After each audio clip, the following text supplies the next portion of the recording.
Right, and with that, we are ready to run with our webinar this morning. The topic for today is developing sustainable high-impact jobs, and we'll be looking at the integration of your YES opportunities with things like your CSI spend, your environmental, sustainable and governance initiatives, as well as your sustainable development goals. We're looking forward to talking about broadening your insight and views around YES. But what I'm going to do is just kick off with a little bit of a reminder as to who we are, what we do, and the purpose that YES has tried to fulfill over the last 3 years. So as a starting point, YES is a not-for-profit company established to administer a piece of legislation. It was a YES incentive that was brought in out of the DTIC back in 2018. It is a privately established not-for-profit. So in other words, it has its own independent board. It is audited by Ernst & Young, and it is one of the top highest impact, we'd like to say, highest impact social initiatives in the country at the moment. And in fact, we think, 61,000 jobs over the last 3 years, considering COVID, that probably makes us one of the highest impact initiatives in the world right now. So with that, I'm going to just kind of run you through some high level numbers and purpose of YES, and then we'll get into the meat of the topic. So I think the biggest challenge that we're looking to address at the moment is this issue around, I can't get a job without experience, I can't get experience without a job. And I think that this has become a trap that a number of youth find themselves stuck in South Africa. I think we've seen a lot in the skills development space in terms of learnerships, apprenticeships, and internships. The reality with YES is that its intent is to create a work experience where you're able to go and give 12-month quality work experience, and I'll touch on the quality work experience element in the Q&A, but really the intent is to give 12-month quality work experience for youth where they can get themselves a CV, a reference letter, and a bit of social capital to get them into the workforce. I think this is quite an interesting stat, and I think it's one of these ones that we touch on quite a lot, but I don't think for many of us this really hammers home all that often. A CV and reference letter doubled the chances of employment for women. And I think if any of you have looked at that data that came out of the NIDS-CRAM survey, women were particularly hard hit by the COVID-19 pandemic. And this opportunity to get back into the workforce is a significant one. We engage a lot with the implementation partners. We engage with a lot of the corporate sponsors. And the moment we see the youth that don't get into a workforce, either straight after the school, straight after completing their tertiary qualification, they end up in this trap where they're unable to actually get that social capital and somebody to say this youth is actually able to go and complete a task that's been assigned to them. So a big thing for YES is to provide a quality 12-month work experience, and YES rewards companies who invest in youth jobs with a BBBEE level up on the scorecard. So just some fun stats. As mentioned, we literally went through 61,000 jobs just before we went onto the call today. That's great news. We've got over 1,600 programs running at the moment. And just for those who are interested and those who remember the history to YES, there were a lot of people who thought that YES would have a sunset clause attached to it. It was going to be a very short-term incentive in terms of its application and implementation. Reality is that we've got organizations, I think we're now onto our 32nd organization that is returning for its 4th year of participation. That's really exciting. These partner companies have come across all different fields, whether you're a multinational, manufacturing, retail, financial services, and particularly exciting, I think it ties into this broader topic, is the topic of how we're integrating with mining social labor plans and broader programs involving things like environmental impact. 3.5 billion rand in youth salaries. For those of you who follow YES on social media, you'll see we often share quite an exciting map which shows jobs that are being created outside of the traditional Gauteng and Cape Town areas. It's very exciting when you can report 70, 80, 90 million rands worth of salaries being injected into places like the Eastern Cape and Northern Cape, which are hungry for these job and work opportunities. And I know that Michaela is going to touch on this in her part of her presentation.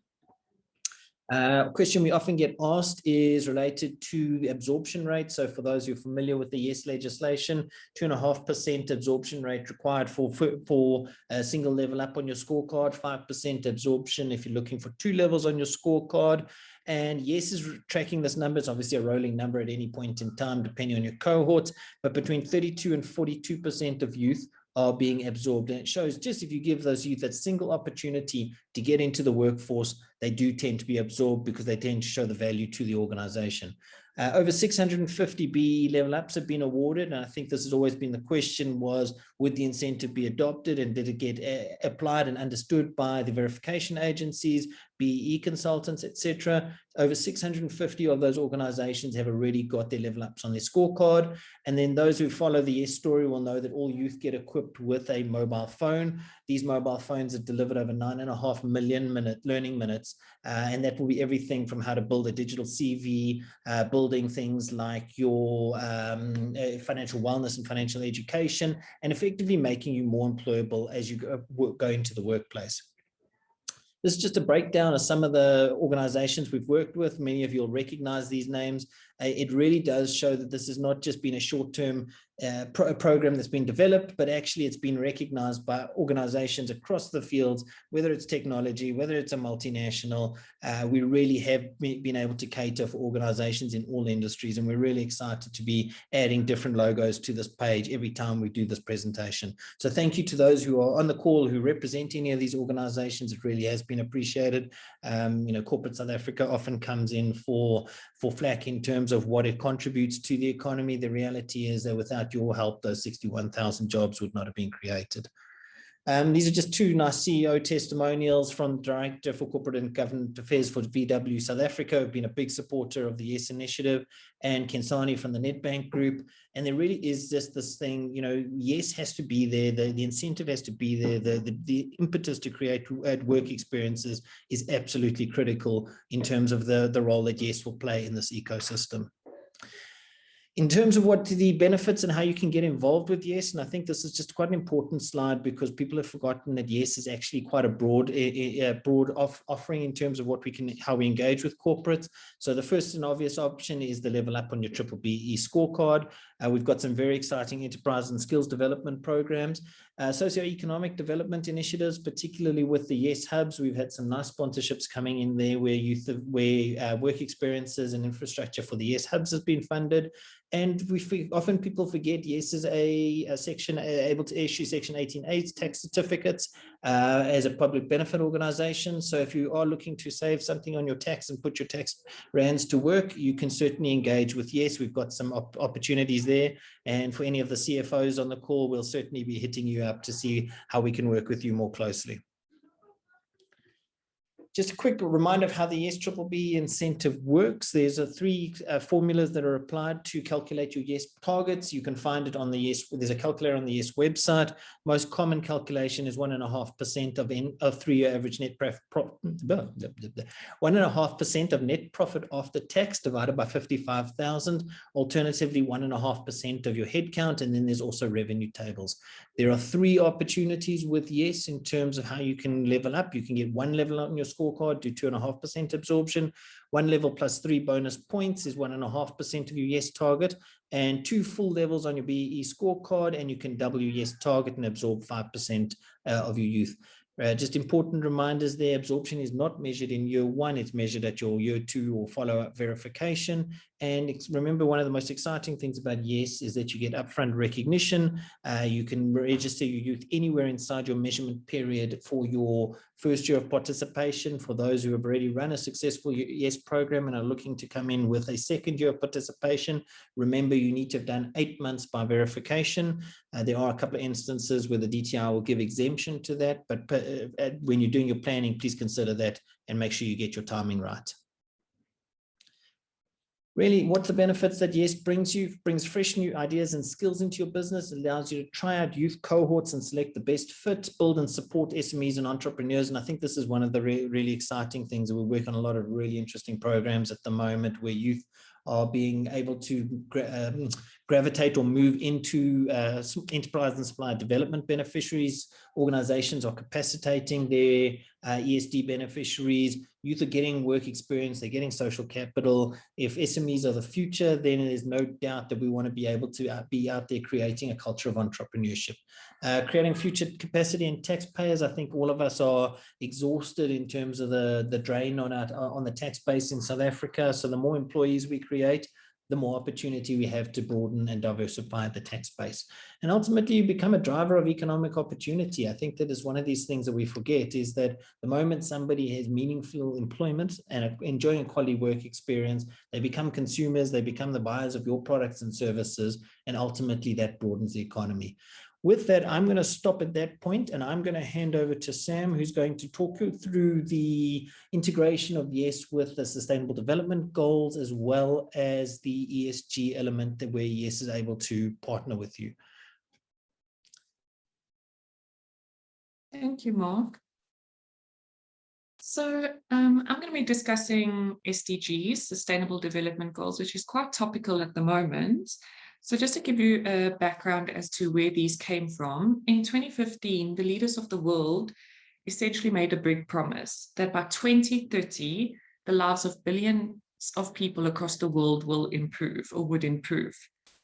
So SDGs were launched and adopted by 193 UN states in 2015. It was the largest consultation period that has happened within the history of the UN. It was decades of research, involved more than 8 million consultations with people across the world. And really what they were trying to figure out were what issues matter to countries and our planet. And that is how they raised 300 issues and then narrowed it down to 17 goals. And the premise was really leave no one behind. So if we narrow it down to the 17 goals, this is what it looks like. These have now been adopted as the global goals for countries and companies to adopt, and it's really an urgent call for action. So how does this differ? I mean, historically, the UN has created quite a few frameworks, but I think what is unique and quite important when it comes to SDGs is for the first time, we have a framework that recognizes that reducing things like poverty and education needs to go hand in hand with other strategies like improving climate change and working to preserve our oceans and forestry. So it is the one framework that actually incorporates everything and needs to be adopted not just by developing nations or developed countries, but all countries across the continent. And it has now been filtered down to companies, because the only way we are going to achieve these goals is through collaboration and partnership. If we move on to the next slide, the real question is, how do the SDGs compare with ESG? So I think for a lot of companies, particularly in South Africa, there's been a large focus on ESG, which stands for environmental, social, and governance. And the way these differ is that ESG is quite corporate-centric, whereas the SDGs were developed by the United Nations and are quite thematic. However, as you can see here, there's a great overlap between the two. And really what we are seeing is that corporates are integrating the two, their SDGs and ESG goals.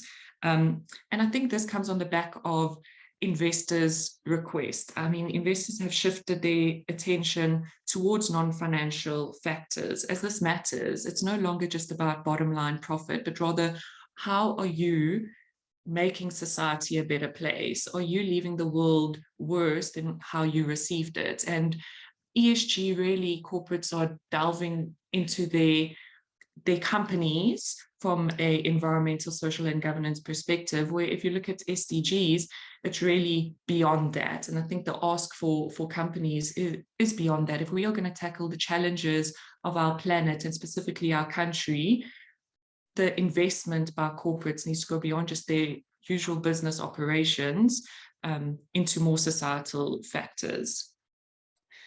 And this brings me to how this incorporates and integrates with YES. At YES, we naturally are trying to challenge one of the biggest social crises in South Africa, being youth unemployment. 58% of YES youth are women.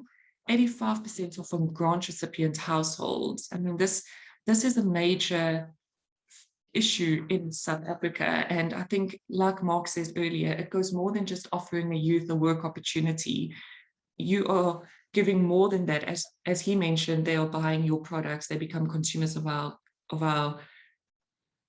country. However, giving a youth the quality work experience gives them dignity. They become more valuable to society. They themselves feel more valuable.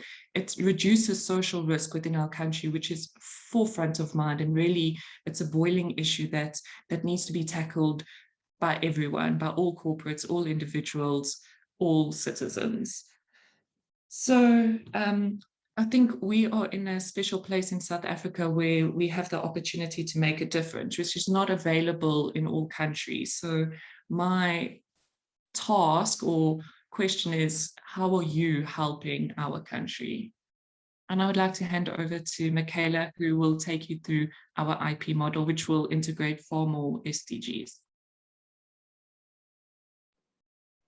So thank you so much, Samantha, for that. So we are now going to look at the importance of the IP network and the IP model. So through the YES IP model, youth from across South Africa are able to get a first chance at playing an active role in reconstructing the economy.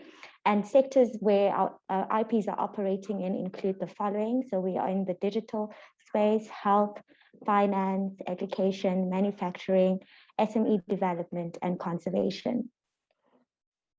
So yeah, so now we're going to look at how the IPs that we currently have are aligned to SDGs and the ESG space.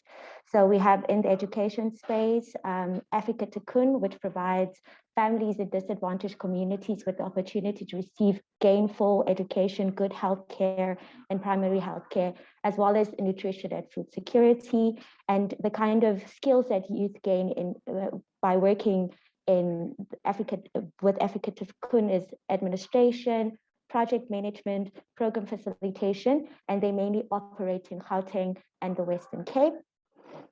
And then we also have ORT SA, which really trains and supports unemployed youth to be placed in schools as teaching assistants. And they primarily work in the Western Cape. And the kind of skills that youth gain here are really around early childhood development, teaching and administration skills. And they operate mainly in the Western Cape, the Cape Flats. They place youth in disadvantaged communities in schools, and youth really gain really great skills in education and also administration.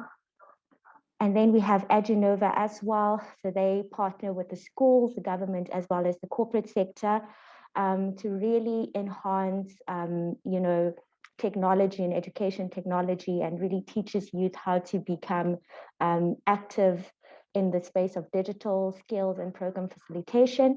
And they work in the Western Cape, the Eastern Cape, Gauteng, Limpopo, and Mpumalanga. And then we have Youth at Work, which is one of our really well-established implementation partners. And they really focus on evolving the youth understanding of alternative job spaces within social and community contexts. So youth are placed in a variety of traditional and novel roles, expanding the mindset, just creating awareness, and agency, which is a very important component of the program.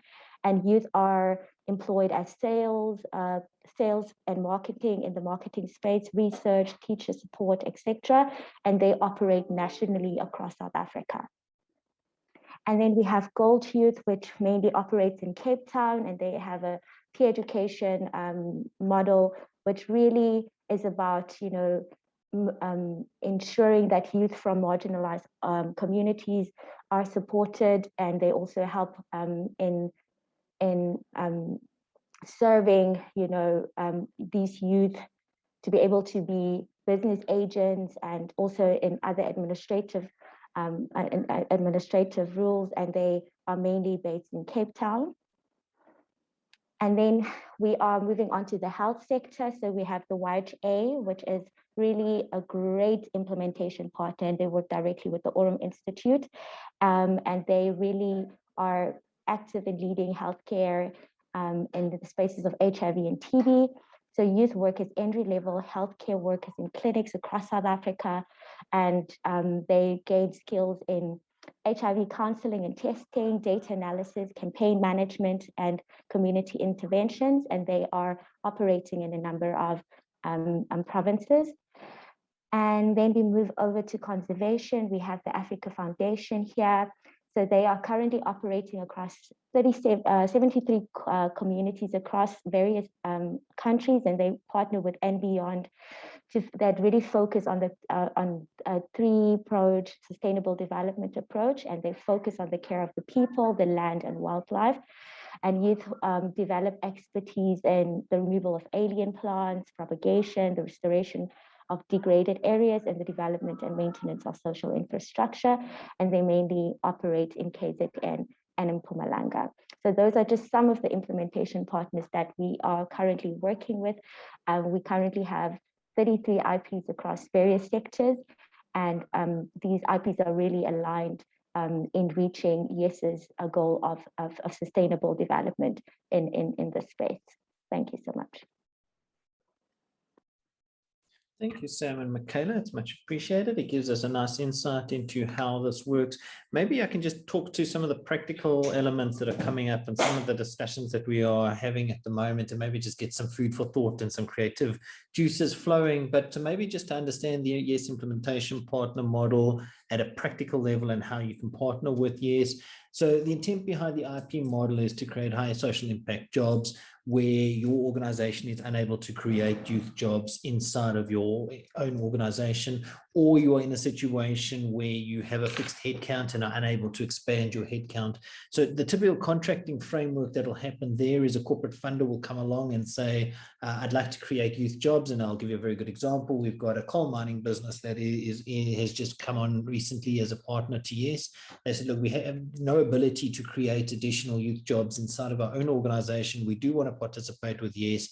We are looking at ways to tie it into our SLP. What can you put on the table?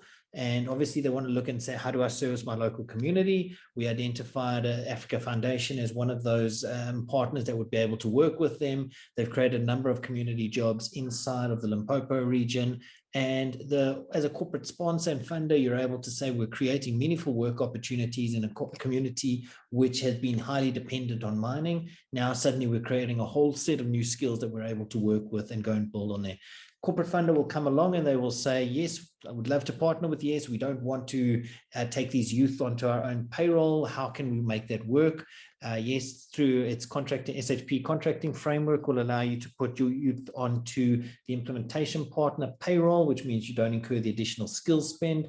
You can then go and tie that into your YES program. You're bound with 3 parties via the YES implementation partner model, which is the corporate funder, the IP, and YES as the glue that's holding it all together. You'll use that as evidence for your verification process.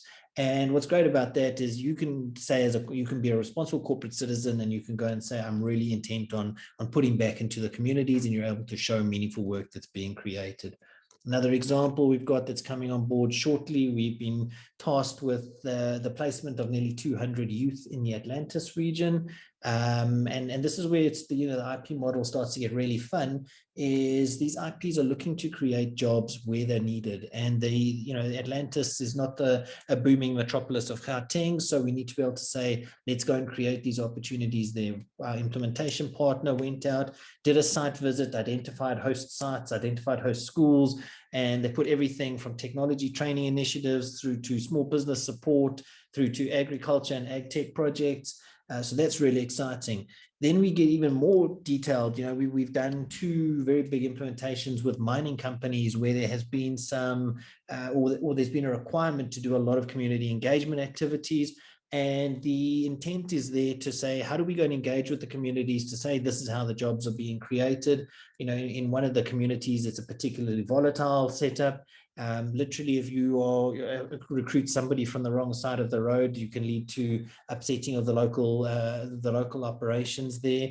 So there's a lot of engagement that happens. Department of Health, Department of Education, and these IPs then start to work out, how do we go and create absorption pathways to be able to go and say, how do these youth actually get and maintain a work experience at the end of the 12-month contract that they work with. Michaela, I'm just going to chuck a question to you. Maybe you want to just take the listeners through the monitoring evaluation that takes place, how the IPs are scored, what is that process, so that we can understand that the quality jobs are being created.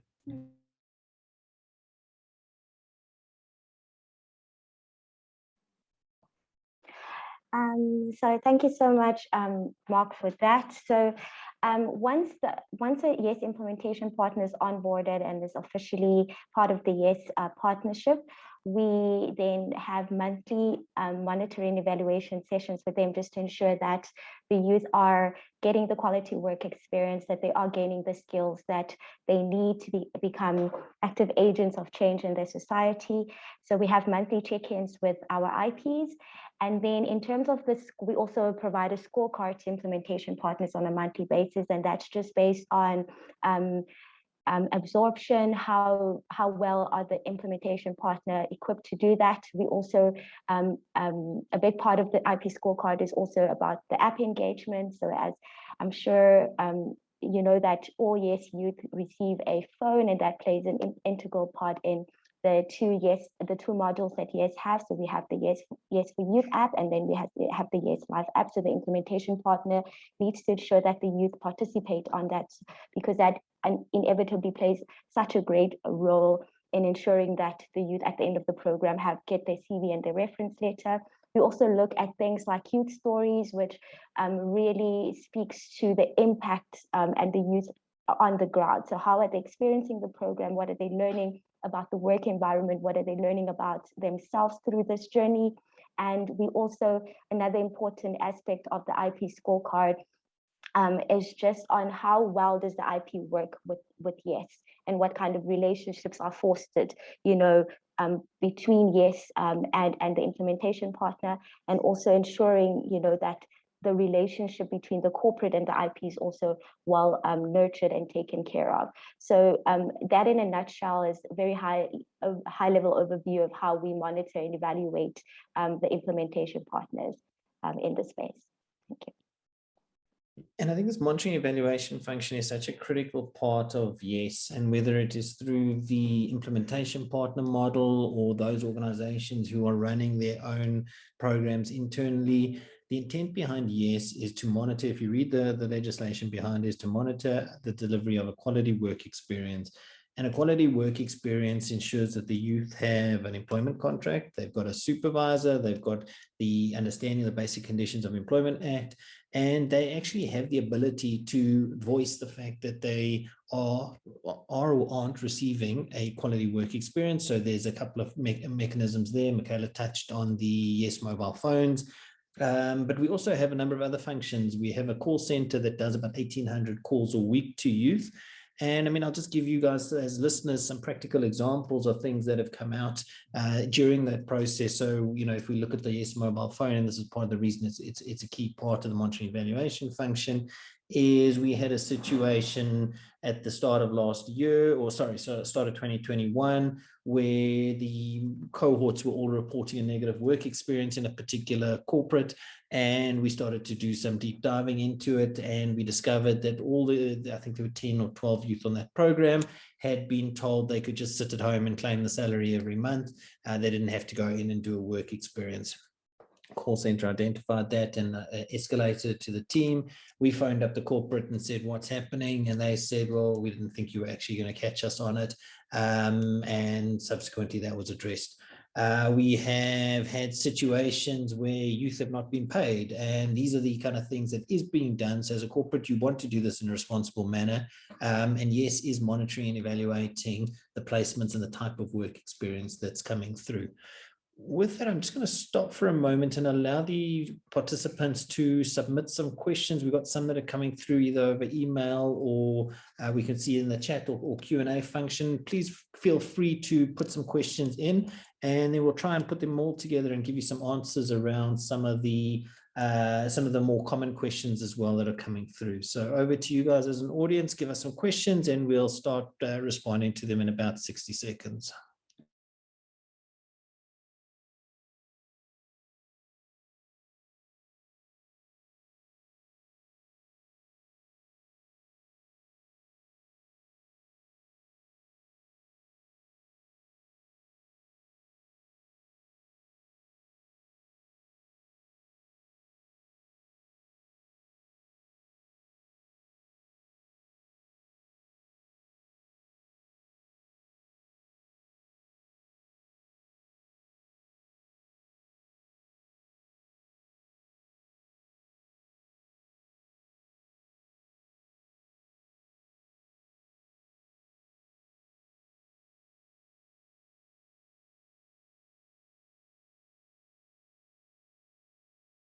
Right, so we've got a couple of questions coming through, and I'm going to address them in a couple of, I'm going to consolidate some of them, but I'm also going to try and address them one by one because I think some of them refer to specific options. So a question that's come through via Pearl is, what happens if the company does not pay its M&E fee immediately and opts to pay it after 6 months? So just one step back for those who are not familiar with the YES kind of onboarding process and the fees associated with YES. There are typically 3 fees associated with YES. The first one being a company registration fee, the second one being a monitoring evaluation fee, and the third one being the YES salaries that are that the youth are receiving on a monthly basis. So the question that's coming through is, what happens if I pay my registration fees, but I only pay my monitoring evaluation fees 6 months down the line? In principle, there's nothing that stops you from doing that. The reality of it, though, is that YES is unable to perform its monitoring evaluation function of your youth cohort if the monitoring evaluation fee has not been fulfilled. And the reason for that is that the youth need to be uploaded onto a YES system. And there's an interesting kind of sideline to this. So one of the biggest risks you face when you're setting up a YES program is that you take youth that have already participated in a different YES program, and you haven't verified that they haven't actually participated. So the requirements for a YES program is 18 through to 35, unemployed at time of contracting, and cannot previously have participated in a YES program for longer than 8 months. I mean, the intent behind YES is that quality work experience. And if you find that you've ended up hiring a youth that has previously participated, by the nature of YES, it's black or white. You either meet your target or you don't meet your target. If you find that a youth has been participating in another program, and this does come up quite often, you may find yourself caught out there. We've seen youth working remotely where they're actually sitting with 2 employment contracts with 2 different corporates, both of them claiming them as YES, and whoever uploads them first, they have them on the system. So those are the challenges that go with it. There's nothing to say that you can't, particularly in first year of participation, your youth might have started before you actually registered your YES program. There's nothing to stop you paying that as a delayed fee or down the line, but the intent is to try and get those fees paid upfront. Obviously, YES is not for profit, so that's its bread and butter in terms of its operations, but it also requires that to have those fees paid so that the YES modules the YES phones can be allocated and the monitoring evaluation can take place on those youth. So that answers the first question. Do the IP partners guarantee work of 5 days a week over 12 months excluding leave? I'm going to hand that to Michaela. Thank you, is it Linda for that question? Yes, so all our implementation partners work ensure that youth work 5 times a week, and then youth have about a 15-day annual leave that they can take within the 12-month quality work experience. Just the common question that comes up there is, are the youth forced to take their leave, or are they encouraged to take their leave? So what the corporates don't like, corporate funding partners don't like, is a situation where a big leave accrual has arisen.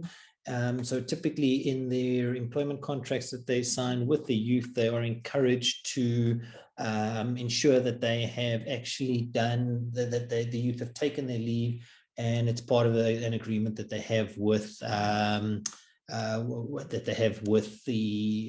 YES has with the implementation partners, is that they encourage them to take their full leave. Let's just have a look here.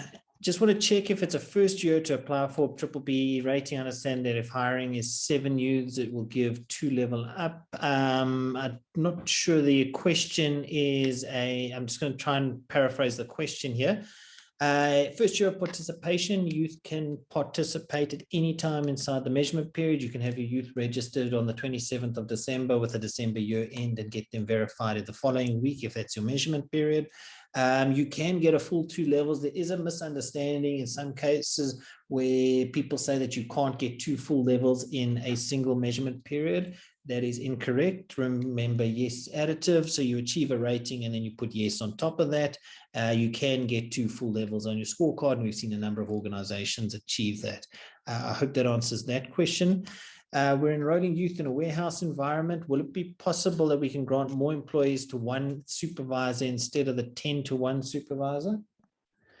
So we encourage that there are 10. Okay, so that at least 1 supervisor has 10 youth to supervise. That just allows, for more close contact with the youth, and also ensuring, that youth are taken care of well. When there are instances of a supervisor having more than 10 youth, it becomes difficult to oversee the youth and also to have that one-on-one contact with the youth. So we encourage supervisors to just have about 10 youth that they supervise. Next question, how many organizations in South Africa are an active part of this initiative? How many are involved in imparting experience to our youth? So that's a multifaceted answer to that. There's about 1,000 corporates that are directly participating as sponsors of youth. On top of that, there are organizations that are funding through enterprise and supplier development initiatives into YES hubs. For those of you familiar, for instance, with that Blossom model, we've seen that where they are either bolting that onto a hub or bolting that into their own operations. We typically talk about 1,500, 1,600 corporate partners. Fun fact for the year, February was our record month in terms of new corporate signups, and our finance team actually just gave us an update prior to coming into this webinar. It was a record month, a new record month in terms of new corporate signups, which is a really good sign that the economy is switching back on.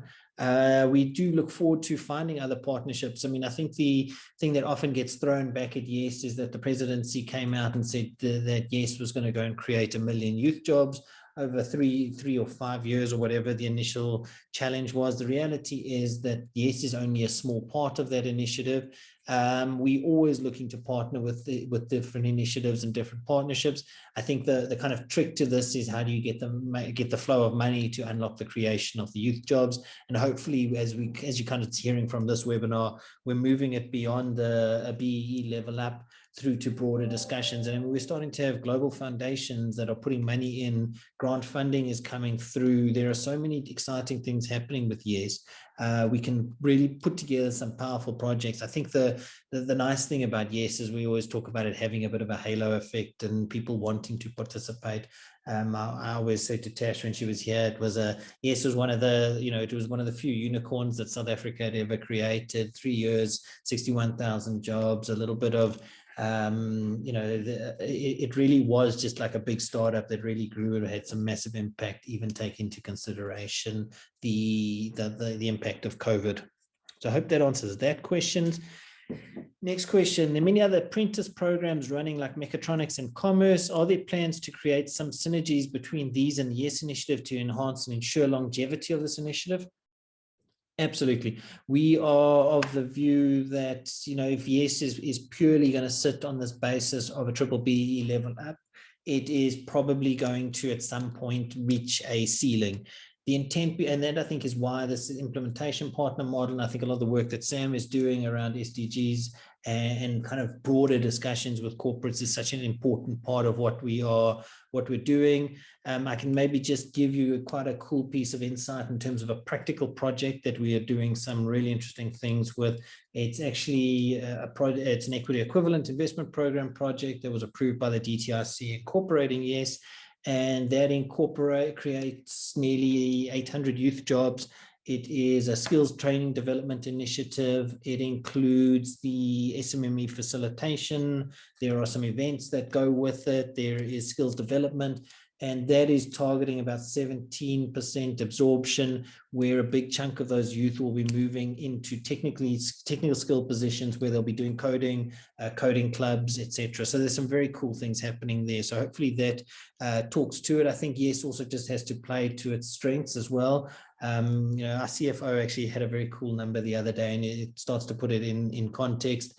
YES employs somewhere between 55 and 60 people at any point in time. They're looking after 1,000 jobs each per person in terms of monitoring, evaluating, either signing on or tracking programs, etc. Obviously, we box smart and we box with the resources that we have. Some more questions. It's great. Thank you very much to everybody who puts questions in. Sometimes we do these, you know, we have these discussions and you don't get the interaction, and it sometimes feels like we're talking to a screen. So we really do appreciate you guys taking the time. And Pearl, thanks always for your questions. It's always appreciated. It's nice to see your name on the list again. So Paul's asked a couple of questions here. Are the YES modules accredited? At this moment in time, they are not accredited. We do have some discussions going on around some accreditation related to YES, and in fact, there's also an interesting discussion around potential recognition for year one, for level 1 organizations that are going to, you know, what are the benefits to them partnering with YES, and we're doing some interesting lobbying and discussions with the DTRC, so that's what we're quite excited about, and definitely watch the space. What is YES doing about corporates who do not pay candidates their stipends? What an exciting question. The answer to that is, this is where the YES monitoring evaluation function really does come into its own. You know, a youth often is, you know, we sometimes talk about a job being weaponized against a youth. You know, the youth is told, be grateful for the fact that you have a job, be grateful for the money that you do get paid. We've seen businesses going into business rescue and still trying to claim their YES recognition. We've seen businesses simply not paying the youth and saying, oh, well, YES will just give me my recognition. The answer to that is, depending on whether there's an intermediary in the way, remember a number of people will run their YES programs through an intermediary. We will then engage with the legal teams, the verification teams, etc., to go and chat to them and understand the situation. Remember, again, YES is not the arbiter of the level up. At the end of the day, the arbiter of the level up is the verification agency, but there is going to be sampling that's done as part of this, and we are able to then engage and discuss in the same way where organizations have struggled to get their level up, and YES has been able to intervene. We've been able to then go and say, you know, we have some concerns about certain programs, and we continue to engage with corporates around that. Are we allowed to deduct from the stipends if the YES youth have a negative leave balance? The answer to that is comply with the Basic Conditions of Employment Act and run a payroll. This every now and then comes up.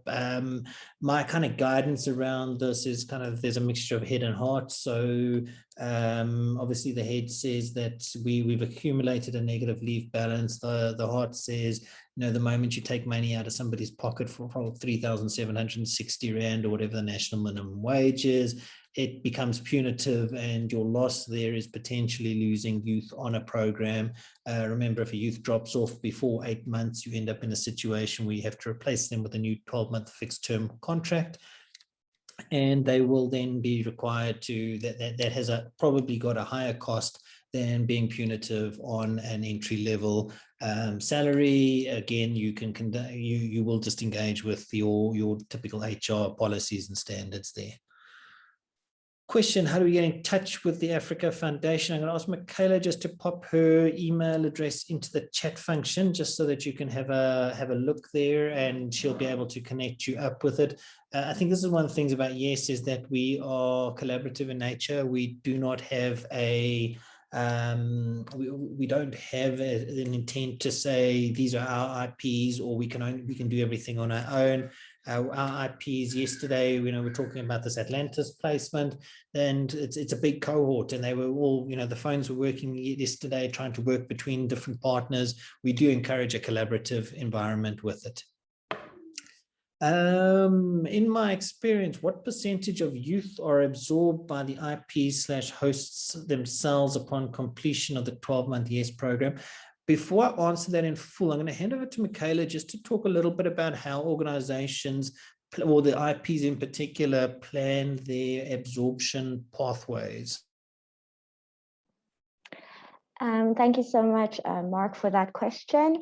So basically what happens, we encourage our implementation partners to start their absorption plans as early as possible. Obviously, with the economy and COVID, a lot of our implementation partners are finding it very difficult to ensure that youth at the end of the program do get or absorption is ensured. But it's really dependent on the sectors that the implementation partners in, and I think the minimum absorption and like I've said, it's really sector dependent. So I know in our education space, our IPs there, have absorption or ensures absorption between 5% and 10%.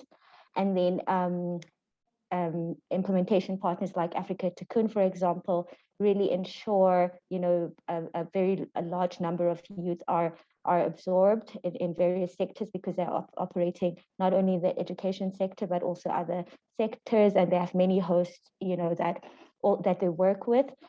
So more or less by the 8th month, that's when we need to have a clear plan of how the implementation partner is to ensure absorption. And then we also encourage them, if they are finding challenges, that we also at times engage with the corporate to also assist the implementation partner with starting businesses if the youth are interested in taking the entrepreneurial path. So at YES, the two ways that absorption is measured is through a permanent contract, so a contract without an end date, and then the second one is around ensuring that youth that want to go into the entrepreneurial space are supported, and then they can submit business plans to the corporate as well. So I think Mark can speak to those points as well. Cool, thank you. Thanks, Michaela. Yeah, and I think that's the thing that we're really getting excited about. I think for those who kind of participated in YES back in 2019, it was often a bit of a fire and forget, and hey, I'm chasing my B level up.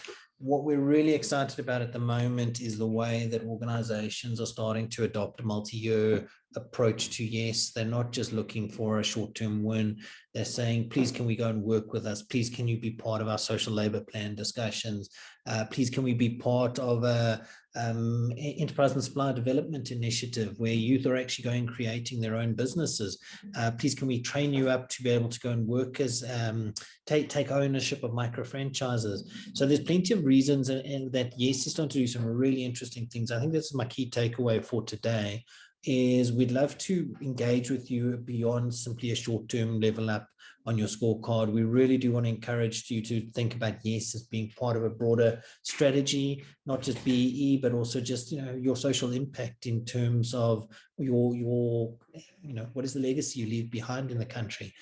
We're running pretty much on time, which I'm very impressed with. We are, as an ex-journalist, it's nice to meet deadlines. I'm going to give another 60 seconds if anybody else wants to submit any other questions. Other than that, I will then wrap up and we'll go from there. 60 seconds for any other last questions.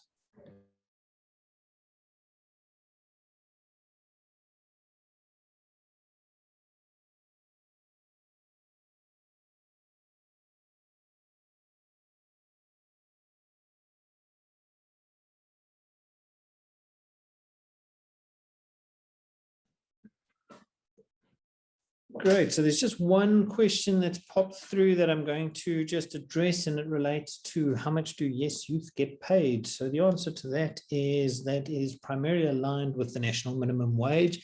For those who are doing planning for their next year programs, a couple of people have been caught out about this, just so it's a relatively simple thing, but people do get caught out on it.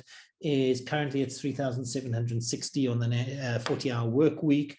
You can start to plan to incorporate the change in national minimum wage effective from 1 March. Again, we're not quite sure what that's going to be, but if you look at historical trends, you can probably build in a couple of percent just to give you a consideration there. But also, just one of the things that does come through very strongly is, the difference between somebody, somebody that pays 3,760 and somebody that pays 4,500, which is, it sounds like a relatively small rand amount, but the absorption levels, the stickiness of your program does tend to come through in that respect, in terms of youth not dropping off, youth not job hopping. Kind of the highest yes salary I've ever seen is 32,000 Rand. There was somebody, a youth appointed as a financial manager. We've seen youth that are appointed in software development positions. And really, I just kind of closing thought is these youth represent an enormous pool of talent.